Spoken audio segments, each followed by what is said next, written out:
Olá, meus irmãos e minhas irmãs de podcast, bom dia, boa tarde, boa noite a todos.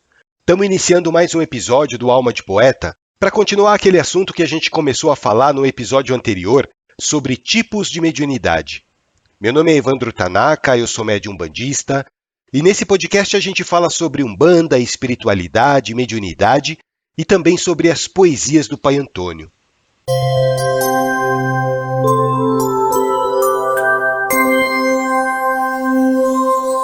Bom, continuando a nossa conversa, a gente falou sobre a mediunidade de efeitos físicos e agora a gente vai falar sobre a mediunidade de cura. Como eu disse para vocês, no finalzinho do episódio anterior, existe uma relação muito grande entre mediunidade de efeitos físicos e mediunidade de cura. Eu vou explicar para vocês o porquê disso. Na mediunidade de efeitos físicos, o médium libera uma quantidade muito grande de ectoplasma para que o fenômeno possa acontecer. Vocês lembram que eu falei sobre isso no episódio anterior? Então, a mesma coisa acontece com a mediunidade de cura. Os médiuns de cura têm uma capacidade muito grande de liberar fluido vital. Talvez numa proporção um pouco menor do que o médium de efeito físico, mas mesmo assim, ele libera uma quantidade muito maior do que as pessoas normais. E esse fluido vital, liberado em excesso, é trabalhado pela espiritualidade. Então, o ectoplasma é a matéria-prima que os espíritos usam para poder ajudar as pessoas. O nosso fluido vital, que algumas pessoas chamam de fluido magnético, se for manipulado da maneira certa, é capaz de fazer milagres. O nosso fluido vital, se estiver purificado, pode ajudar outras pessoas a se reequilibrar fisicamente e até mesmo pode curar doenças físicas. Só que a gente não pode confundir o fluido magnético com a mediunidade de cura, tá? São coisas que, apesar de estarem muito relacionadas, têm uma diferença sutil. Existem pessoas que no kardecismo são chamadas de magnetizadoras. A pessoa que dá passe, por exemplo, é uma magnetizadora. As pessoas que aplicam reiki são magnetizadoras. Tem uma outra religião também, se eu não me engano, é a Igreja Messiânica, que pratica o jorei, que é a imposição das mãos. Então, todas essas são técnicas de magnetização. O magnetizador direciona o fluido vital dele para o bem-estar do próximo. Quando uma pessoa aplica jorei em você, ou quando uma pessoa aplica reiki, o que ela está fazendo é direcionar o fluido vital dela, por meio do pensamento e da vontade, para que ocorra uma transferência energética para o seu corpo. Mas percebam que a magnetização não necessariamente vai envolver a atividade de um espírito desencarnado. Vocês lembram que eu disse que o nosso corpo físico produz constantemente ectoplasma? Esse ectoplasma pode ser direcionado para o que a gente quiser, para quem a gente quiser. Essa é uma escolha nossa, né? A partir do momento que eu estou direcionando o meu pensamento para uma pessoa, naturalmente eu estou canalizando o meu fluido vital para ela. Pode ser que essa magnetização venha acompanhada de uma ajuda espiritual, pode ser que não. Qualquer pessoa pode se tornar uma magnetizadora. Afinal de contas, todos nós encarnados, independente da religião que a gente possua, independente da nossa fé, produzimos constantemente ectoplasma. Essa é uma condição natural do nosso corpo físico, né? Então, se você fizer um curso de reiki, ou, sei lá, se você entrar para a Igreja Messiânica e começar a praticar o jorei, com certeza você vai conseguir doar a sua energia, mas não necessariamente com a ajuda de um espírito desencarnado. É lógico que, se você faz isso imbuído de boas intenções, se você faz isso conectado com a tua fé, com certeza os bons espíritos estarão presentes para amplificar o seu poder magnetizador, né? Então, você vai estar direcionando a tua energia para determinada pessoa e os seus guias espirituais vão estar amplificando aquela energia para que ela se torne a mais eficiente possível na medida das suas possibilidades. Agora, o médium de cura já é diferente, porque o médium de cura não tem controle sobre a energia que ele está produzindo. Ele produz uma grande quantidade de ectoplasma involuntariamente. O corpo físico dele simplesmente vai produzindo fluido vital e vai derramando aquele fluido vital magnético pelo ambiente. Percebam que nem sempre o médium de cura precisa estar com o seu pensamento ou com a sua vontade direcionada para determinada pessoa para que o fenômeno aconteça. Ele funciona simplesmente como uma usina produtora de energia. A gente pode fazer uma comparação para você entender um pouco melhor isso. Vamos lá. Lá vem eu com as minhas comparações sem pé nem cabeça, né? Eu não sei se vocês entendem essas comparações loucas que eu faço, mas imagina o seguinte. Vocês já viram aquela pistola de água? Sabe aquele brinquedo que geralmente as crianças usam na piscina, na praia, para ficar jogando água nas pessoas? A criança carrega a pistola com água, mira a pistola no alvo onde ela quer acertar e atira. Esse é o magnetizador. Ele precisa se concentrar, ele precisa mirar a energia dele na pessoa que ele quer acertar e depois atira. Só que geralmente, essas pistolas de água têm uma capacidade muito pequena, né? Você atira uma vez a água e depois já tem que carregar a pistola para poder atirar de novo. Com a pessoa magnetizadora acontece a mesma coisa.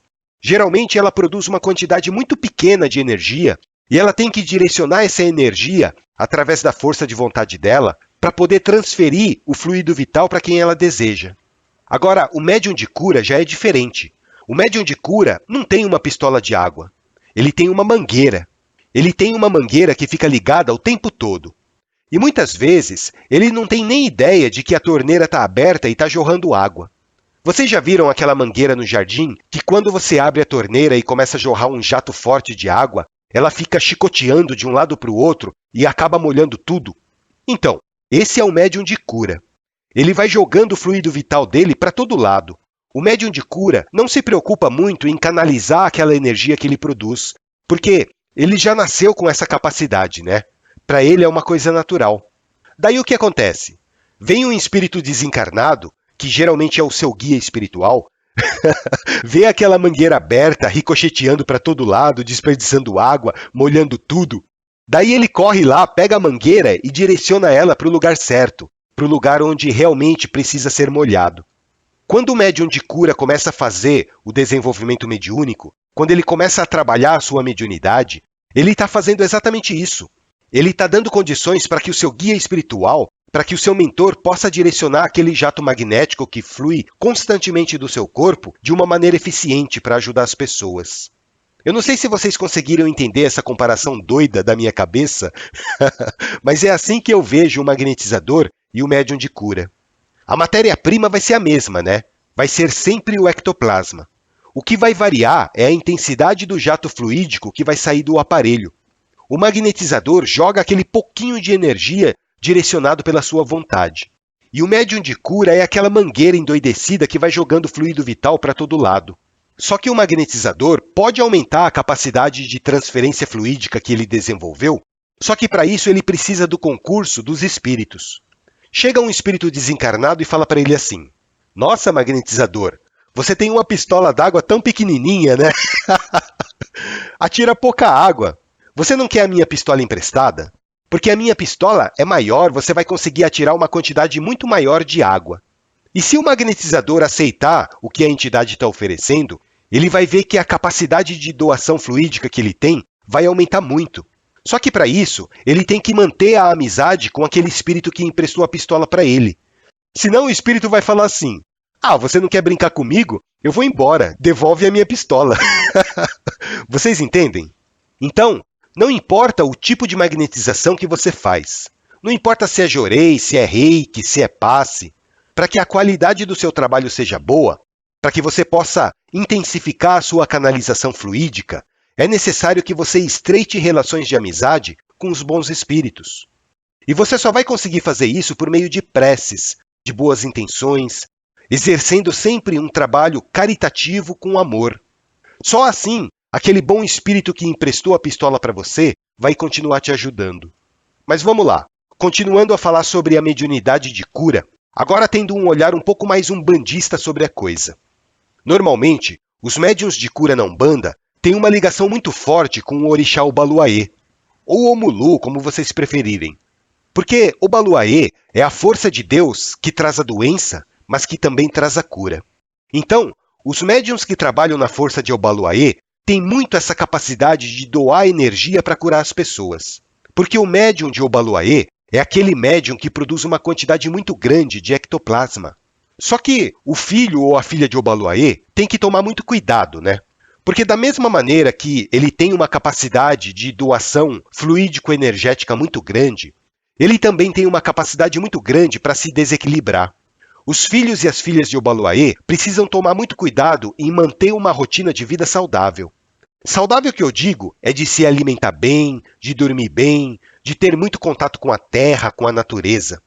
porque só assim eles vão ter condições de continuar ajudando as pessoas, produzindo energia sem se desequilibrar. Então, gente, se você tem mediunidade de cura, ou se já disseram para você que você é filho ou filha de Obaluayê, tenta manter uma alimentação natural, a mais natural que vocês conseguirem. Evitem comer produtos industrializados, produtos condimentados, evitem tomar refrigerante, suco de caixinha, leite longa-vida, porque esses alimentos artificiais vão fazer a energia de vocês ficar muito suja. A energia que vocês produzem vai acabar ficando imprópria para ser utilizada como cura para outras pessoas. Evitem o máximo que vocês conseguirem também a ingestão de produtos de origem animal. Carne, ovo, leite, peixe.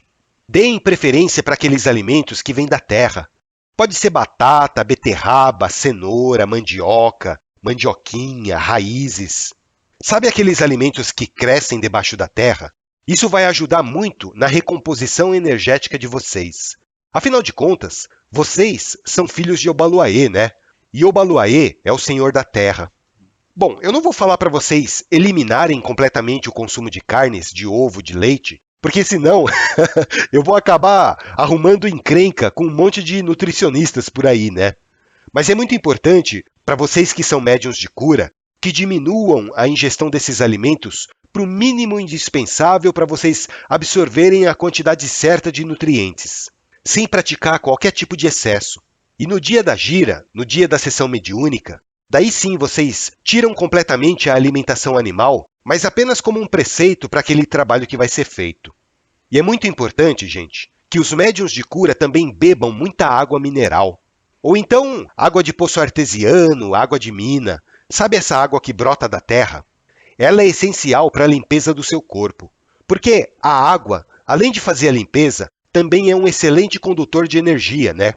E para que essa energia flua de uma maneira desimpedida, é necessário a ingestão de água pura, a mais pura que vocês encontrarem. E se vocês puderem, evitem beber água da torneira, água tratada, água com cloro. Outra coisa muito importante, se você tem mediunidade de cura, durma bastante. Tenta repousar pelo menos 8 horas por dia, porque o médium de cura tem um desgaste energético muito grande, né? E o sono é essencial para poder revigorar o corpo físico, para poder repor as energias que foram gastas no decorrer do dia. Então, durmam bastante, tentem manter uma qualidade de sono boa, de preferência indo dormir cedo para aproveitar ao máximo a recomposição energética que é indispensável para você se manter equilibrado.